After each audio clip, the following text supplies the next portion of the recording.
Juice குடிக்கவே முடியாது.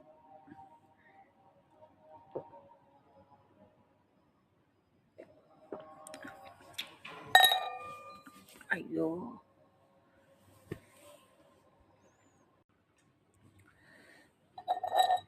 அதனால தான் ஃபேஸ் லைட்டாக இளைச்ச மாதிரி இருக்குது. கொஞ்சம் வெயிட் லாஸ் ஆன மாதிரி இருக்குது.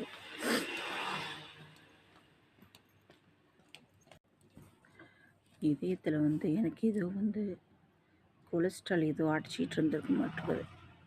இது ஏன் கன்யூஸ் எடுத்துக்கிறேன்னா, ஒரு 10 நாள் ஆச்சு. ஜூஸ் குடிக்கும்போது ஒரு 10 நாள் ஆச்சு. இதயத்தில் கொஞ்சம் ஹார்ட்டில் கொஞ்சம் வலியாக இருந்துச்சு. அது அப்படியே தள்ளுற மாதிரி இருந்துச்சு. ஓகேங்களா. அதில் என்னென்னா இதயத்தில் இருக்கிற கொழுப்பு, இந்த இதயத்தில் இருக்கிற அடைப்பை எல்லாமே கிளியர் பண்ணுமா அந்த நெல்லிக்காய் ஜூஸ். ஓகேங்களா. அதனால தான் எடுத்துக்கிட்டுருக்கேன். இப்போ பரவாயில்ல. இப்போ என் உடம்பு இந்த நெல்லிக்காய் ஜூஸ்லாம் நான் ட்ரை பண்ணேன்னு வச்சுக்கோ. அதுக்கப்புறம் என்ன பண்ணிட்டேன்னா, இந்த 3 வருஷத்தில் நான் சாப்பாடே எடுத்துக்கிறது இல்லை. என் பையனுக்கு கடையில் போய் இங்கே எல்லாமே போட்டுக்கிட்டே இருக்கிறதுனால எல்லாமே என் பையனுக்கு என்ன வேணும்னாலும் வாங்கி கொடுத்துருவேன். நான் சாப்பாடே சாப்பிடாம விட்டுட்டேன். 2 மணிக்கு, 3 மணிக்கு, 4 மணிக்கு சாப்பிடுவேன். சாயந்தரமாக தான் சாப்பிடுவேன். அதனால் என்னாச்சுன்னா, எனக்கு தலை சுற்றல் எல்லாமே வந்துருச்சு. தலை சுற்றல், கையெல்லாம் ஒரு மாதிரி ஆயிடுச்சு. அதனால தான் இப்போலாம் 9 மணிக்கு சாப்பிட்லன்னா எனக்கு லைட்டாக மயக்கமாக வருது. 9, 10 மணிக்கெல்லாம் 2 இட்லி சாப்பிடுவேன்.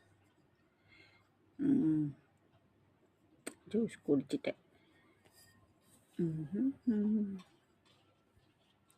முடி கொஞ்சம் நிறைய கொட்டிருச்சு.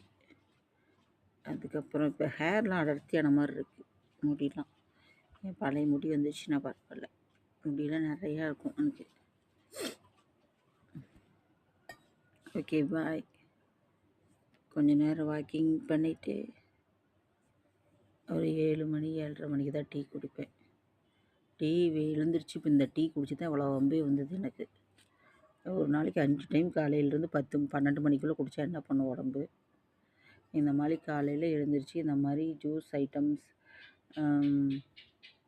குடித்தா தான் உடம்புக்கு ஹெல்த்தியாக எந்த நோயும் வராமல் நல்லா இருக்க முடியும்.